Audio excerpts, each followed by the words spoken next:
First of all, apologies for not being able to give this talk live, but clinical commitment prevented me from attending the conference this morning, as I am busy working.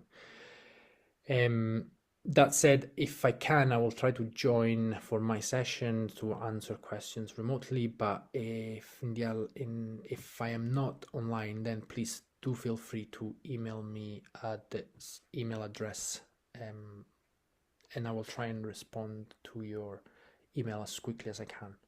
So I've been asked to give a talk about anesthesia for ENT surgeries, and in particular for head and neck surgery, as this is an area, it's my area of, it's a subspecialty interest area of mine. So over the next 40 minutes or so, we will be looking at shared airway surgery, and in particular how we can manage the airway in a safe way. I will be going through some of the techniques that are commonly employed during head and neck surgeries, whether in the elective setting or in the emergency setting. And for the emergency setting, we'll be talking about some consideration of safe airway management as well. We will then conclude with some take-home messages. So let's start with the concept of shared airways. So we know that in head and neck surgery, we, as in the anesthetic team and you, the surgical ENT team, are competing within the same anatomical territory, which is a relatively small territory, anatomically speaking. So our choice of anesthetic technique must meet your surgical needs, because ultimately you need to perform the surgery and we need to be able to facilitate that, obviously by keeping the patient safe. So we need to maintain our airway patency and facilitate gas exchange to keep the patient safe, but we do need to make sure that the technique we use allows you to operate. So we need to have some shared understanding between both teams as to what we require. We need to have clear communication before, during, and after the procedure. We need to prepare together as a team for the case in front of us, and we need to both have meticulous technique and vigilance so that we can achieve our surgical and anesthetic goal whilst maintaining patient safety. We need to remember that when we talk about a shared airway, we always have to consider that there is a possibility of a difficult airway at any stage. Sometimes we need specialized airway techniques to allow maximal surgical access and minimal inconvenience. We need to remember that as anesthetists, we will have very little access, if any at all, to the airway during the surgery, and therefore we need to make sure that the airway is in a pristine and optimal way before you guys start, so that we don't need to go back and revisit what we have done. There is always a risk of disruption to the airway during the procedure, and this can come from obstruction, disconnection, displacement of the endotracheal tube, rupture of the balloon that keeps the cuff up, or an accidental extubation. And obviously we need to remember that if we're operating in the mouth, there is always risk of soiling from the tissues you guys are operating around, accidental damage to other structures like teeth. And even though we're not going to be talking about throat pack safety much, we need to remember that in head and neck surgery, throat packs are often used, and they also present a risk to the patient. Surgeons of the surgical team also has to think about that not all anesthetists are the same, just like not all surgeons are the same, and not all surgical and anesthetic expertise is the same. So the technique that the surgeon may require might not be the technique that the anesthetist in front of them will be able to provide. We know that tubeless field anesthesia, even though provides a great surgical field, it is not something that all anesthetists can provide, and it is a specialist skill. Likewise, not everybody is comfortable with a complex airway management. And whilst in an elective setting, you will most likely have an anesthetist with a sub-interest in difficult airway management, if you have an emergency case that requires advanced technique, the anesthetist on the emergency list might not have that expertise, as their sub-specialty interest expertise lies somewhere else. And so you need to talk between two teams and find a compromise that will help both teams achieve the common goal. So safety in shared airways is all about using a technique that is low risk, effective and familiar to the anesthetic team and the surgical team, anticipating and recognizing risks and pitfalls of each technique, having effective communications between all teams involved, being vigilant against potential issues. And in doing all of these things, hopefully, we can avoid serious complications of airway surgery and anesthesia. And by these, I mean loss of airway at any point in the patient journey, trauma, disruption, hypoxia. And obviously, you cannot have a talk about head and neck surgery without mentioning lasers and the risks associated with lasers and airway fires. So we'll move on to talk about some of the options now that we have as anesthetists to provide optimal surgical field for you guys. So we're going to start by describing two main groups of airway options. One, a closed system, and that is usually an endotracheal tube, which is in inverted comma the easy option, because all anesthetists should be able to insert an endotracheal tube. And then we have open systems, which are defined as either tubeless or near tubeless fields. And this is where the most specialist, more advanced techniques come into play. I'm not going to spend a lot of time here because I'm sure you're all aware and familiar with the multitude of endotracheal tubes that exist. There's different sizes from the neonatal endotracheal tube up to the very large adults endotracheal tube. There are cuffed and uncuffed tubes.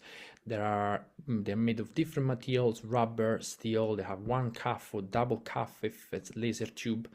And they will have different shapes, either straight, south facing or north facing, that will allow you to operate in different areas. For instance, if you need access to the neck in thyroid surgery, you might prefer a tube that goes north the way so that it leaves you free space here. Or if you're operating into the mouth, saying for a tonsillectomy or around the nose, then you want a tube that bends down the way or south facing, so that again it is not in your surgical field. So, as I said, these are the easiest options. Every anesthetist will be able to insert an endotracheal tube, or should be able to insert an endotracheal tube. It gives full protection of the airway, full control over the airway, and full control over ventilation of the patient. It minimizes gas escaping into the theater, and so it minimizes the pollution for other members of the team. And can be used with conventional ventilatory modes, and can be used with any anesthetic technique, whether that is vapor, gas anesthesia, or intravenous anesthesia. However, they are chunky, they are big tubes, and therefore, if you're wanting to operate in a relatively small space, it will encroach in your surgical field, and it might cause access issues.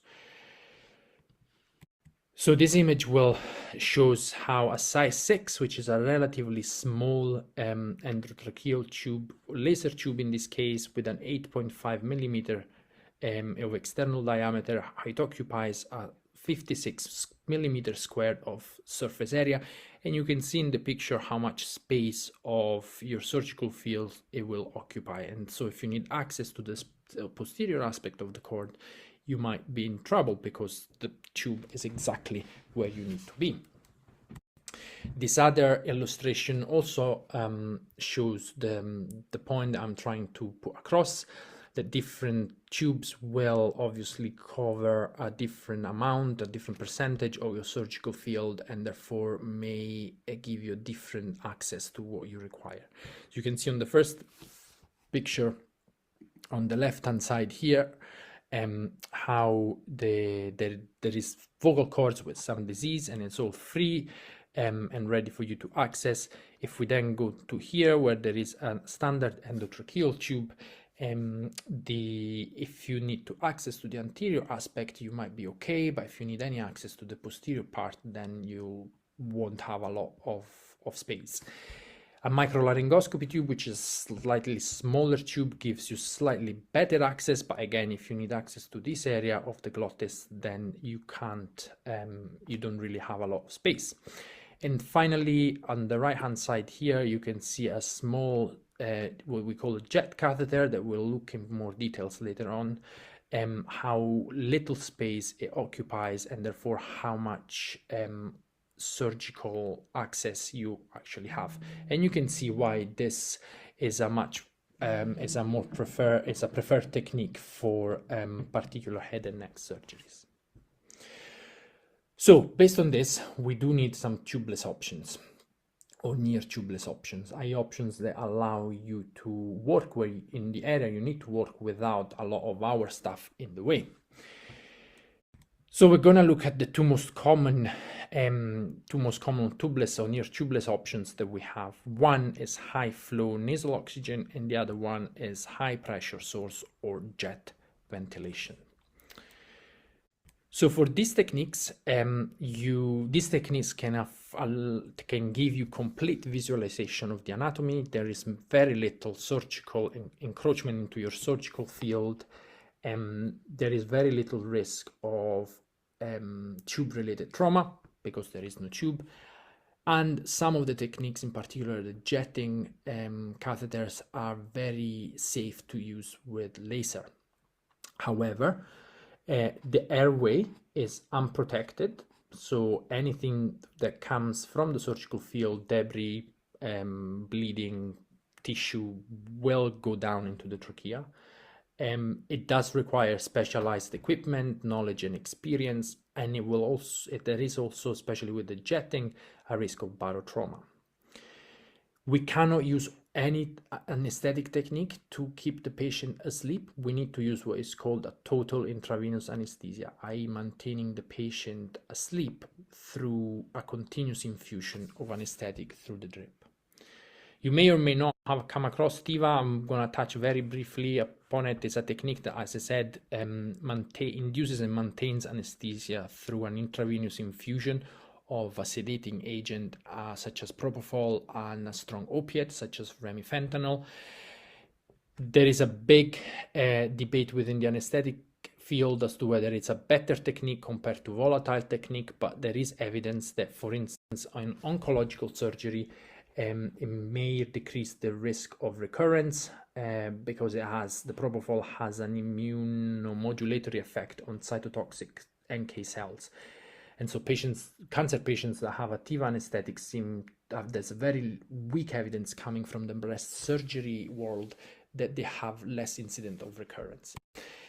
It also reduces the risk of postoperative cognitive impairment or delirium in older patients, and it is more cardiovascularly stable and friendly because there is more finer titration options, and so it's preferred technique for certain types of patients. So high flow nasal oxygen, is it an option for anesthesia? First of all, very briefly describe what it means. So high flow nasal oxygen is a term it's a term used to describe the delivery of warmed, humidified oxygen at high flow rates via the nose. And this can be done in awake patients, in sedated patients, or in patients that are fully anesthetized. Optiflow, which you may or may not have heard, is the brand name of a system that is used for delivery of high flow nasal oxygen. And then there are a variety of techniques, but the two main groups are Thrive and Strive High. So Thrive is a technique where the patient is fully anesthetized and apneic, and oxygenation is maintained solely through the use of high flow nasal oxygen. Strive high is a very similar technique, but this time, even though the patient is completely anesthetized, they will maintain some ventilation, and so there is better gas exchange, primarily with the excretion of CO2, as oxygenation is good for in Thrive as well. So this next slide just illustrates how a patient anesthetized with a Thrive or Strive High technique looks like. So you can see here the patient is anesthetized. They are in the suspension with the ENT instrument, and oxygenation is maintained through this nasal cannulas that deliver high flow oxygen at anything between 50 and 80 liters per minute. As I mentioned earlier, you cannot have a talk about anesthesia in head and neck surgery without mentioning lasers. So can high flow nasal oxygen be used with laser? Well, it's a bit of a controversy area because obviously of the risk of airway fire. Some manufacturers such as Fisher and Paykel do not endorse the use of laser with the instrument because they will deliver 100% oxygen through their system. Others like Armstrong Medical can deliver a variable fraction of inspired oxygen, and so they say that their machine is safe to use with laser surgery. So there have been case reports of airway fires during Thrive, not necessarily with laser, but also with just diathermy. And even though some groups have shown safe use of high flow nasal oxygen in Thrive in laser cases, this has now changed, and because of concerns over airway fires, usually high flow nasal oxygen is not used in laser cases. Other techniques can be used. Animal studies have shown that actually you can cause an airway fire, and so if you do need to use laser with high flow nasal oxygen, short bursts of laser at low frequency and with very, very little with as low oxygen concentration as you can is the safest way. So we'll move on to speak about high flow jet ventilation. This is another technique whereby a catheter is in a very, very small catheter, and I've got a few slides later on that will show you the catheter is inserted into the patient's airway, and it can be either supraglottic, transglottically, or transtracheal. It is then connected to a ventilator like this one in the slide. This one is called the monsoon ventilator that can allow you to deliver high frequency jet ventilation, which is a different technique to ventilate a patient compared to traditional ventilators.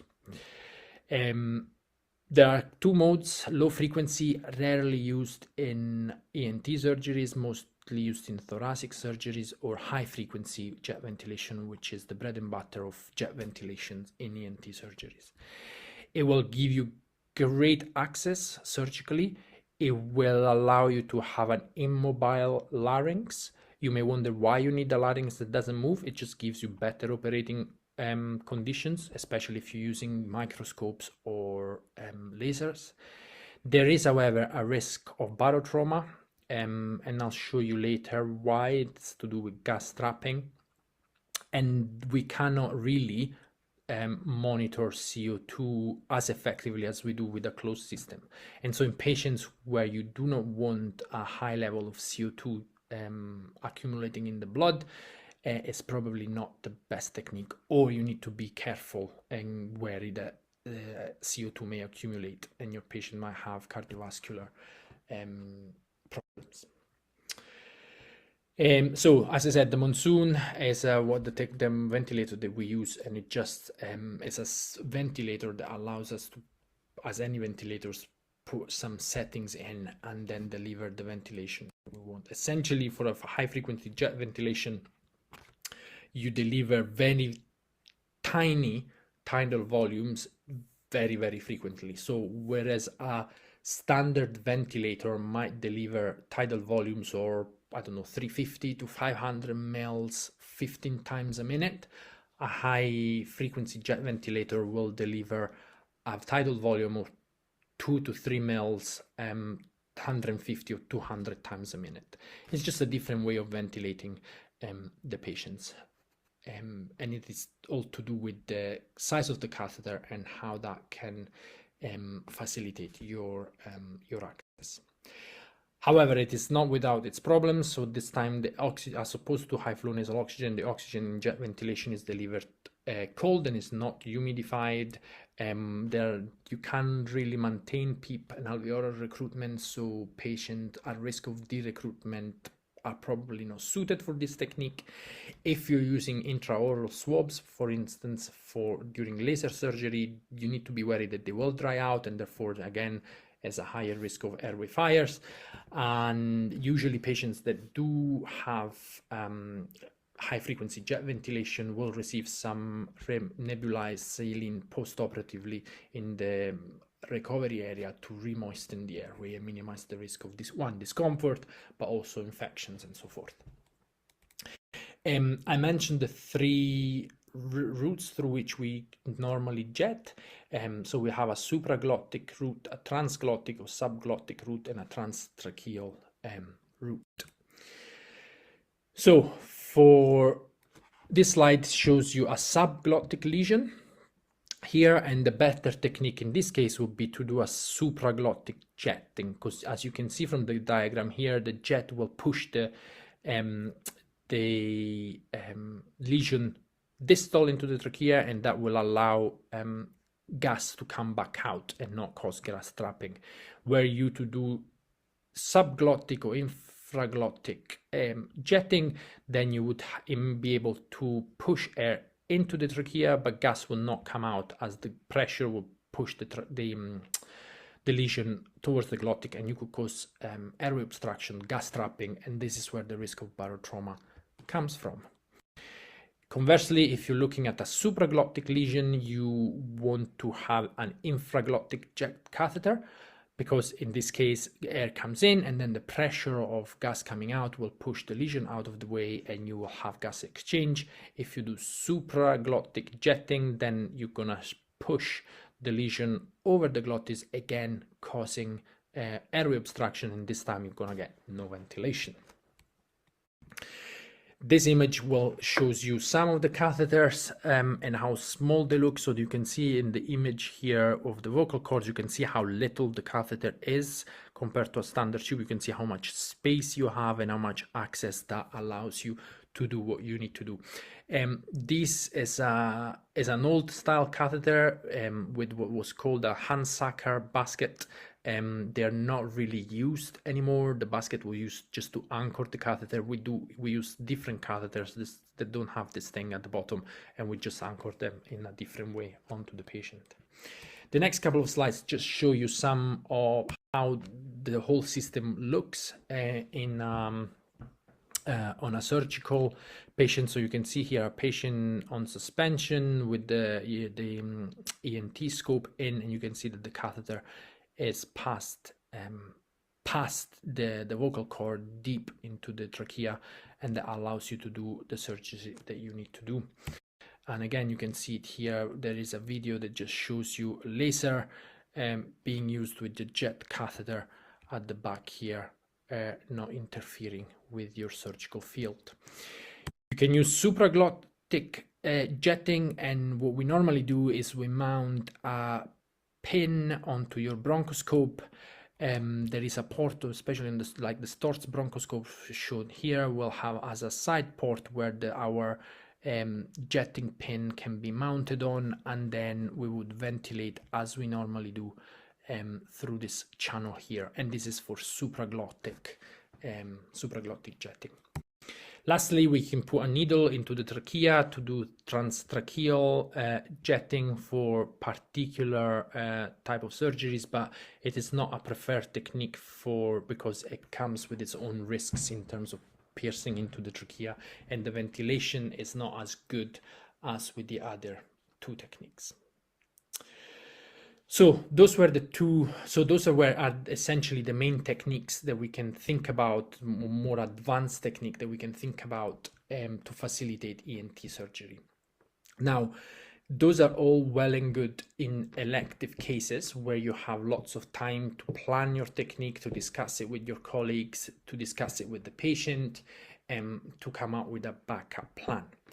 But we don't live in an ideal world, and sometimes patients with challenging airways present as emergencies.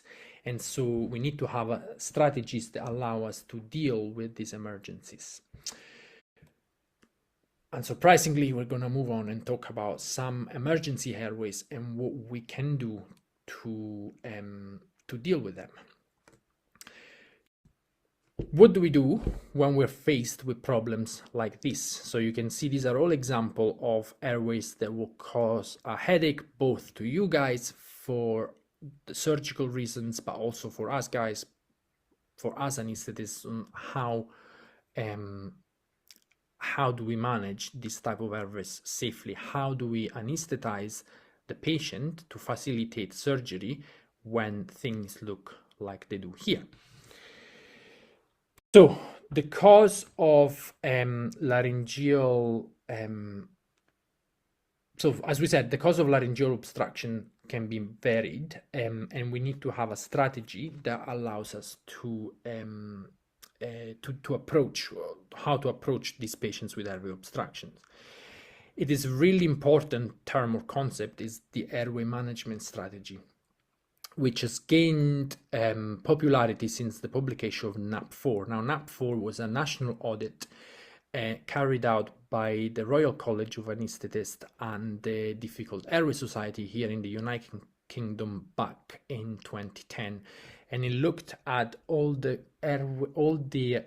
major complication of airway management, not necessarily in ENT surgery, but across all surgery, but focusing particularly on airway complications. So to illustrate the formulation and use of the airway management strategy, we'll look a bit about some of the evidence and some of the things that have come out since NAP4. There are a variety of things that you can do when you're faced with airways, such as the ones that I've showed in the slide earlier. What is the best way to anesthetize the patient and secure the airway? Do we secure the airway awake? Do we secure the airway asleep? Do we do this via gas induction that some people claim can facilitate also oxygenation, or do we do it through an IV induction? Do we do a prophylactic cricothyroid puncture, or do we do an awake tracheostomy that allows us to protect the airway from the start? Do we use standard laryngoscopy? Do we use video laryngoscopy? Do we do fiber optic intubation? What's our first plan? What's our second plan? How do we rescue the airway if things go pear-shaped? Do we use a combination technique? Essentially, what NAP4 showed us is that there is no great evidence for one technique over the other for management strategy. Most of the case reports are isolated case reports, or new techniques that have been used by a group of enthusiasts, and there isn't really strong enough evidence to prioritize that technique over another. So in NAP4, there were 72 cases of where the airway problem was in association with an acute or chronic disease process in the head, neck, and the trachea. And so based on that, the Difficult Airway Society have updated their guidance on the management of difficult intubation.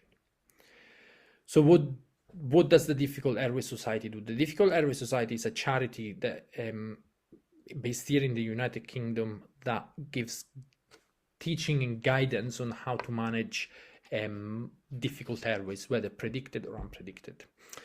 They have produced an algorithm that all anesthetists in the UK certainly will know as well as the back of their hands, as it is embedded into our heads from day one of anesthetic training. And it breaks down our airway management essentially in 4 steps, or 4 plans, really. The first one is plan A. What do we do? What's our first line of action? So for every for most normal cases, for most routine cases, that would be laryngoscopy. So our first line to secure a tube is to use laryngoscopy. We're going to have a look, and if we succeed, great. We managed to put a tube into the trachea, fantastic. However, what do we do if that fails? Well, we move on to plan B. And plan B is to use a supraglottic airway device, like it's known as an LMA. There are different types of LMA that allows you to do different things, but we put one of them in. If that works, then great, we have time, okay? So we have put an LMA down, we are managing to ventilate a patient, and that's excellent news.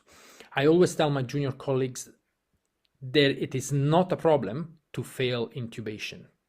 Not every patient can be intubated, and that's okay, as long as you're able to ventilate the patient one way or another. If you can't put oxygen down the trachea into the lungs, that is a problem. Failing to do it via endotracheal tube is not a problem. Failing to do it at all is a problem.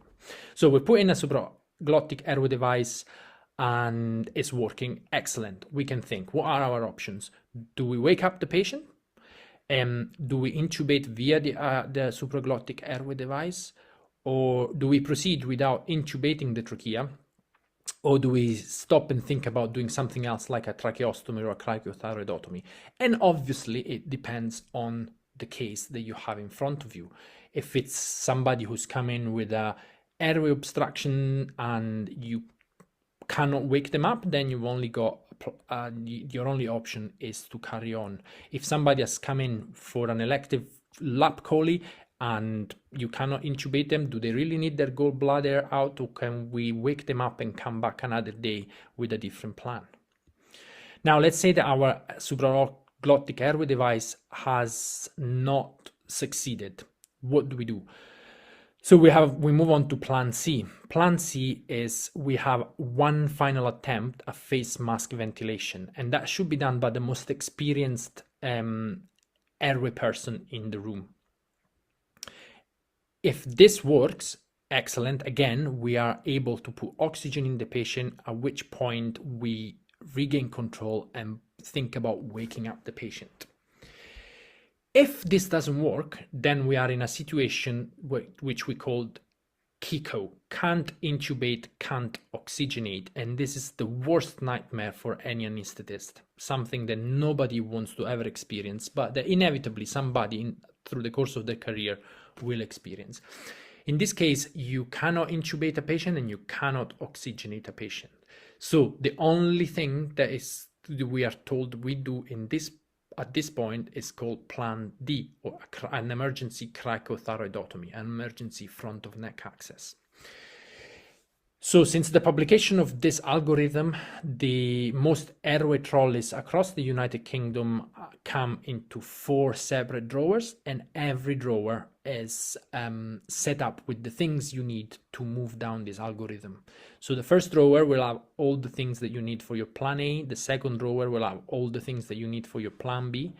The third drawer has things that you need for your plan C. And the final 4th drawer at the bottom of the trolley only has 3 things in it. It has a scalpel, it has a gum elastic bougie, and it has a size 6 endotracheal tube. And this is so that once you get to this point, the only thing you will do is an emergency front of neck access or cricothyroidotomy.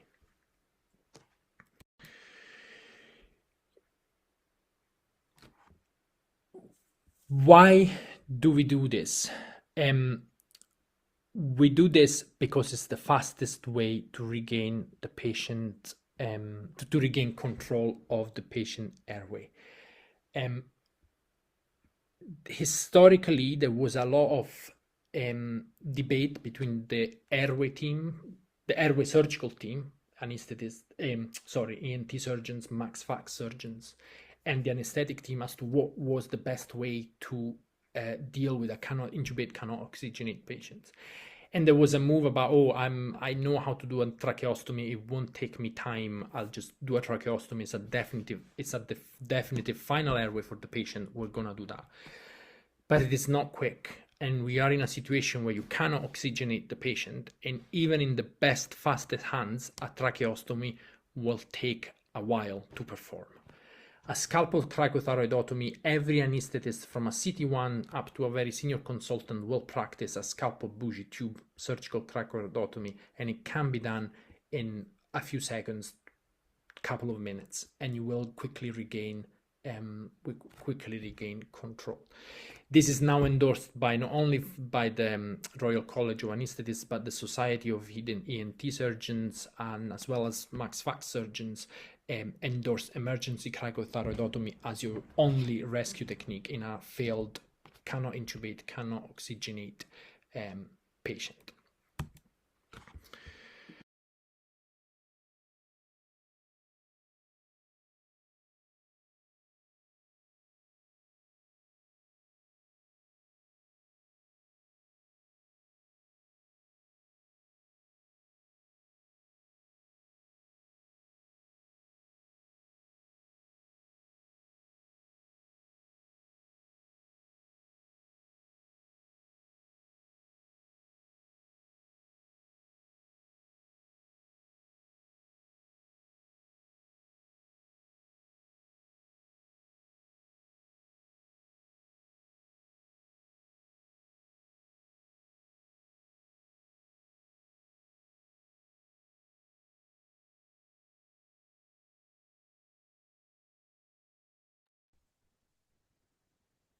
I think some frozen audio, I think. Check again.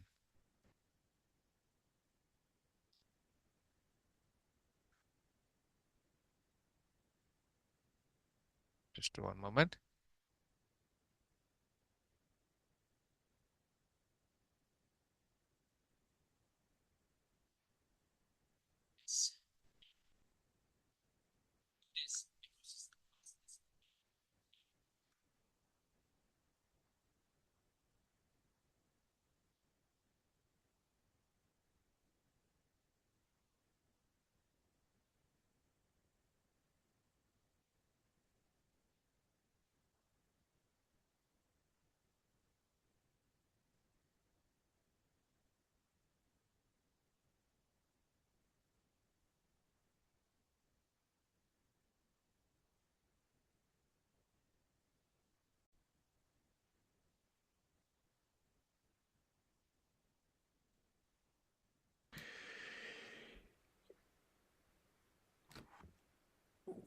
Why do we do this? We do this because it's the fastest way to regain the patient, to regain control of the patient airway. Historically, there was a lot of debate between the airway team, the airway surgical team, anesthetists, ENT surgeons, max fax surgeons, and the anesthetic team as to what was the best way to deal with a cannot intubate, cannot oxygenate patients. And there was a move about, I know how to do a tracheostomy. It won't take me time. I'll just do a tracheostomy. It's a definitive final airway for the patient. We're gonna do that. But it is not quick. And we are in a situation where you cannot oxygenate the patient. And even in the best, fastest hands, a tracheostomy will take a while to perform. A scalpel cricothyroidotomy, every anesthetist from a CT1 up to a very senior consultant will practice a scalpel bougie tube surgical cricothyroidotomy, and it can be done in a few seconds, couple of minutes, and you will quickly regain control. This is now endorsed by not only by the Royal College of Anaesthetists, but the Society of Hidden ENT Surgeons, and as well as Max Fax surgeons endorse emergency cricothyroidotomy as your only rescue technique in a failed, cannot intubate, cannot oxygenate patient.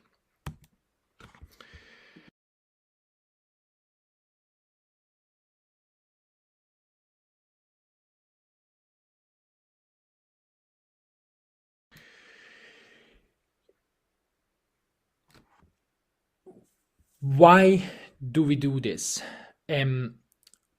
We do this because it's the fast. So we don't know what makes an airway fail.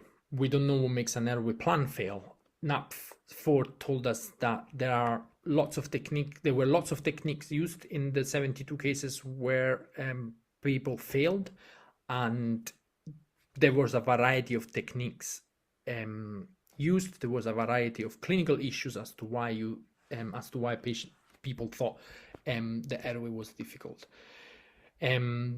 There were lots of failed awake fiber optic, a lot of failed gas inductions, failed IV inductions, failed jet ventilations. So you cannot really pinpoint what is going to lead to failure.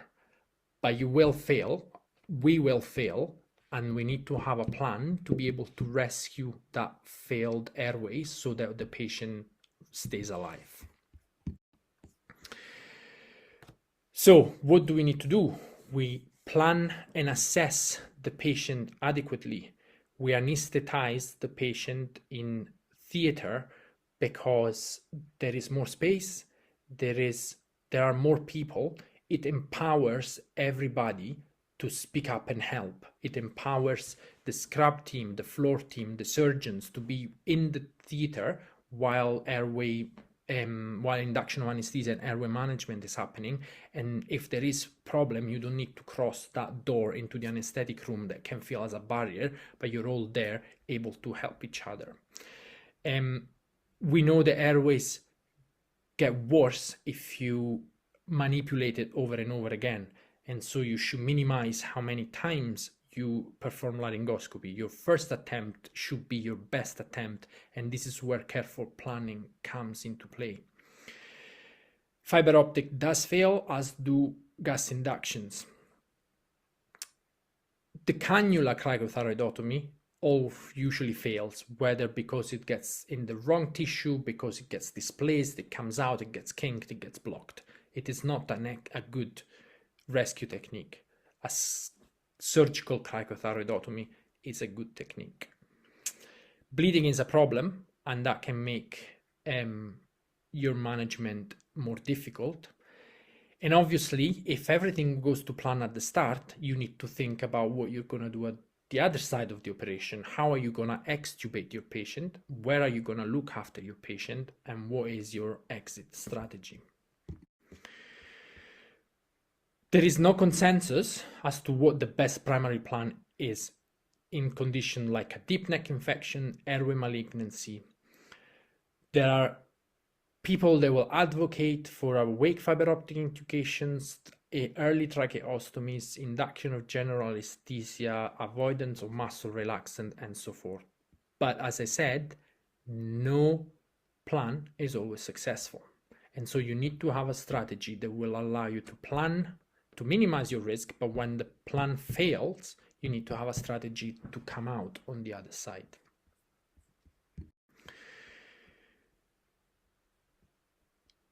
What do we do when a patient is in a state of impending obstruction? Do we sedate them? Well, it is dangerous to sedate a patient with stridor because they can lose their airway even quicker. A patient with the airway obstruction is terrified. If they're choking, they feel like they can't breathe, they feel like they're gonna die.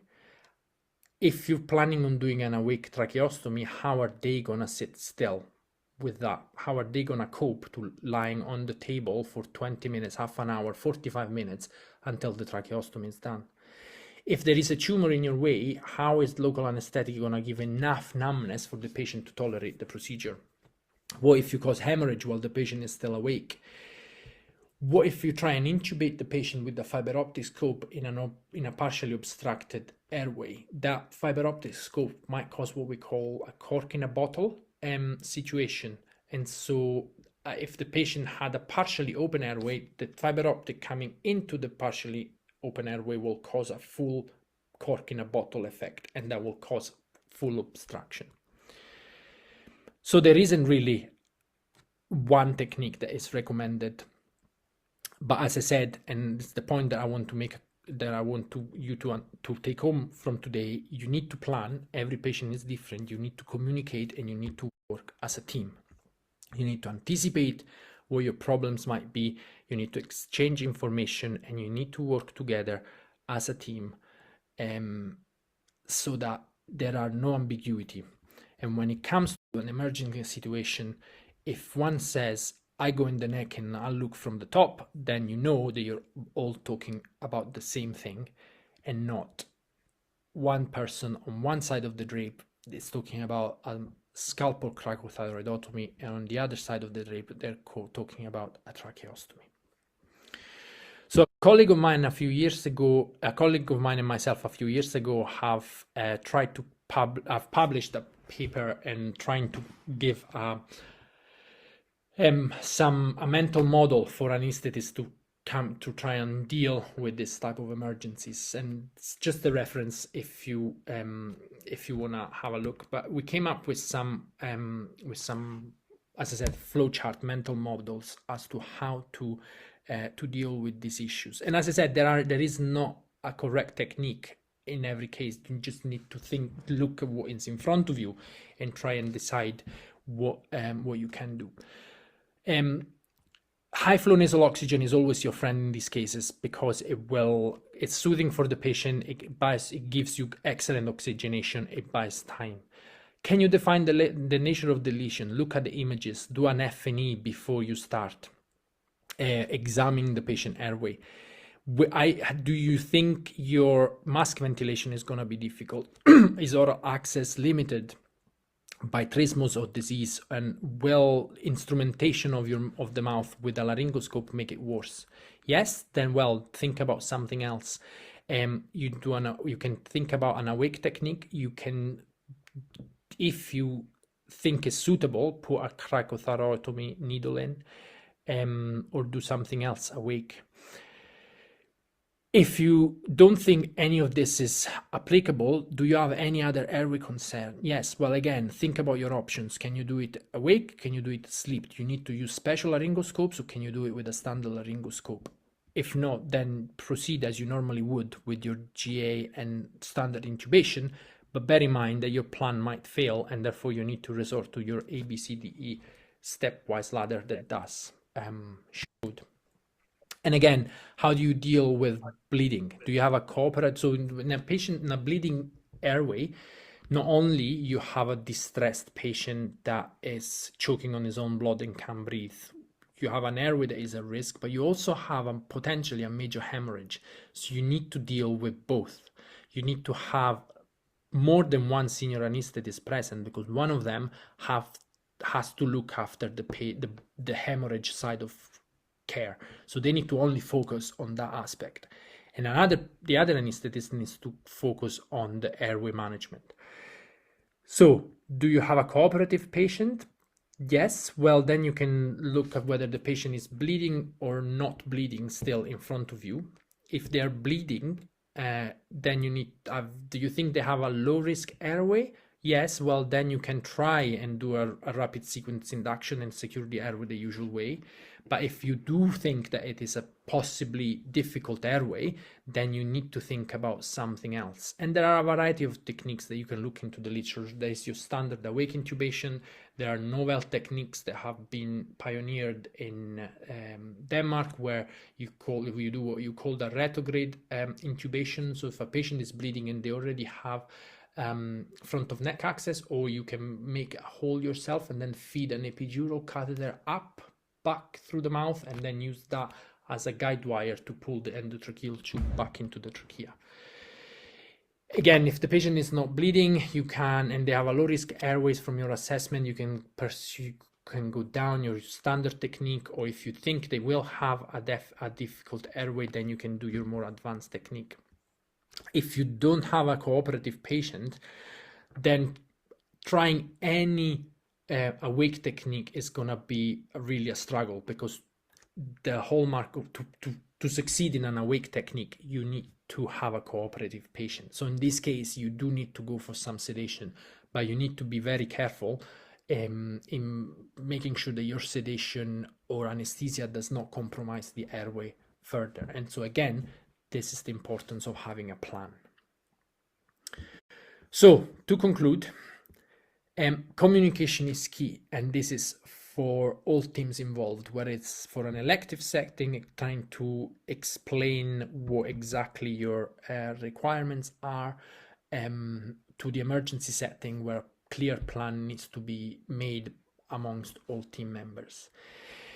There are standard and specialized techniques that we can use to facilitate head and neck surgery, and there has to be a compromise between the two teams, as not all anesthetists will be able to provide the ideal conditions that you desire. And obviously, ultimately, patient safety is key.